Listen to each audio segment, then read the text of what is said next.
I wanted to present to you some literature out there in terms of lap band efficacy or long-term outcomes.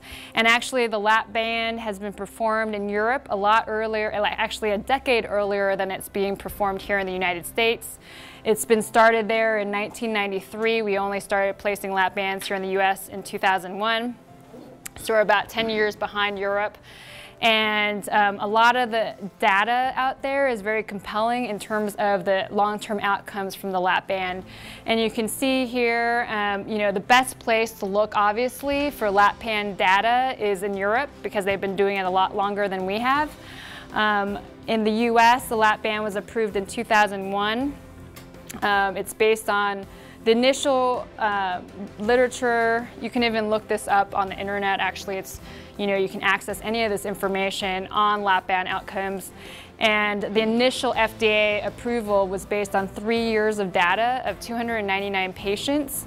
And actually, out of those 299 patients, a fourth of them were actually removed within that time period. So 1 out of 4.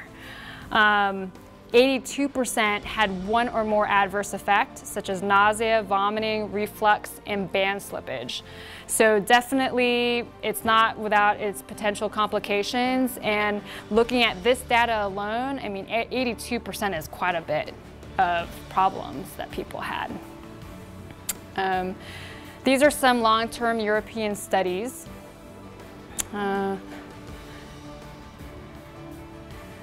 This article is coming out of Switzerland, and it's 11-year data. 13-year data in Italy, 10-year experience also out of Switzerland. And all of these literature, if you look at it, basically tells you that their success rate has been actually pretty poor. The success rate is actually less than 50%. And a failure rate reaches actually around 40% at 7 years. So definitely it's a material, it's a foreign body, it's something that has a shelf life, just like your TV at home. It's not going to last forever. The band, if you have that placed, you're going to have to either have it removed or revised some point, so you can pretty much guarantee yourself 2 operations.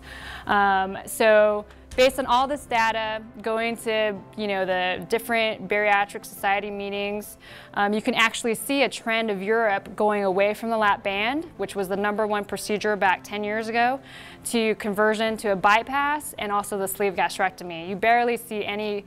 I mean, I've talked to a lot of physicians in Switzerland, and they're actually pretty much almost not placing any lap bands anymore. So we feel that in the future, probably here in the United States, we'll probably trend to go away from the band after this, you know, band craze. In the next probably 10 years, that will probably start to go away, just like in Europe. So for these reasons, we don't offer the band. We do offer an alternative if you still want a restrictive procedure, which is the sleeve gastrectomy.